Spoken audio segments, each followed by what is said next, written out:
Good afternoon, everyone. My name is Ian A. Manalad, and I will be talking about why classical literature is more valuable than popular literature. What is literature? According to Britannica.com, it's a body of written works. It is an imaginative works of poetry and prose distinguished by the intention of their authors and the perceived aesthetic excellence of their execution. Literature may be classified according to a variety of systems, including languages, national origin, historical period, genre, and subject matter. What is a popular literature? According to Britannica.com, it is a writing intended for the masses and those that find favor with large audiences. Its main purpose is to entertain. It does not seek a high degree of formal beauty or subtlety and is not intended to endure. The growth of popular literature has paralleled the spread of literacy through education and has been facilitated by technological development in printing.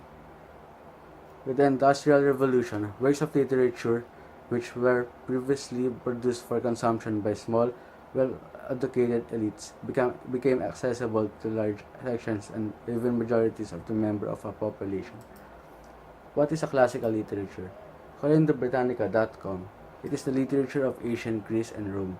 It is also used for the literature of any language in a period notable for the excellence and enduring quality of its writer's work. It is also defined by quality, excellence, and timelessness. Classical literature is more valuable than popular literature for me because it can help improve one's vocabulary. It also helps one's mind to look into the history of other people or places. It has an impact to reader, and that is why they survive, still famous, and still valued until this day. So number 1, it can help improve one's vocabulary. During the time of Shakespeare, 2,000 new words were created. To strengthen my claim, these are some of the few words he created. Terms like assassination, bedazzled, belongings, eyeball, fashionable, manager, and many more. With this reason, people, especially the students, when they read this book, will learn a lot of words and expand their vocabulary. When they learn new words, it can help provide a greater understanding of their own language. It can eventually help them apply the new words they learn in their lives. By learning from this book, people, especially the student, can start improving their ability to comprehend difficult knowledge. Number 2, it can help one's mind to look into the history of other people, places, and their origin. They contain universal truths expressed in different language and can create its own action by highly developed characters.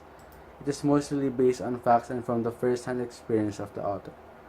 When we read a certain classical literature, we can sometimes take the place of the character and enable us to feel and experience what it could have been like in that time of history. Sometimes we could also experience the impact of the events that took place when we put ourselves into their place. For example, History of the Peloponnesian War by Thucydides. Rex Warner was a translator.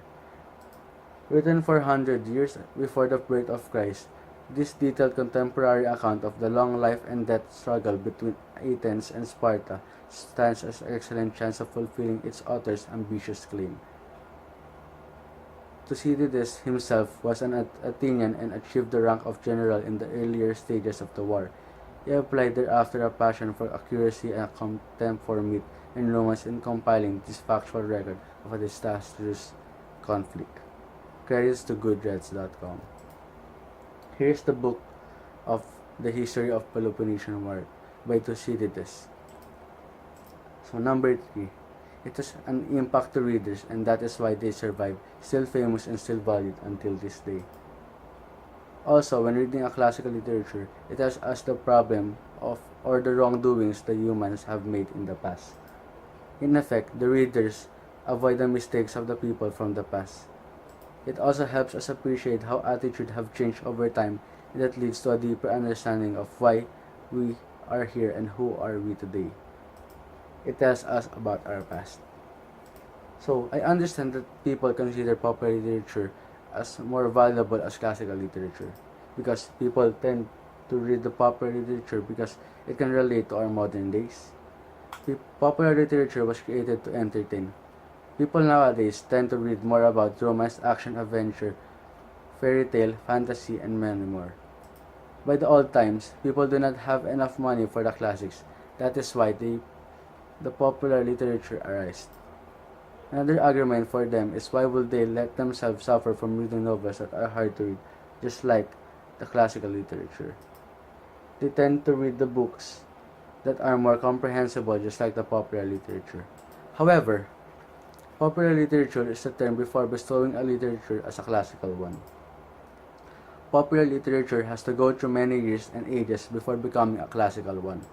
It has to survive a decade or so before considered as a classical one. A classical one is a term that is given to a certain piece which survived the test of time. And if they continue to be known for generations to another, that means that they will be called great works of literature that communicate a timeless message of the human spirit. In conclusion, classical literature plays an important role in our life.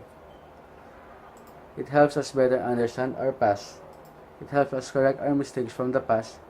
It helps us know how we develop as a human being from past to our present. It taught us the history, the people, and the event that is important for all of us. Lastly, to reiterate, classical literature is more valuable than popular literature because 1. It can help improve one's vocabulary. 2. It also helps one's mind to look into the history of other people or places. Number 3. It has an impact to readers and that is why they survive. Still famous and still valued until this day. That's all. Thank you for listening.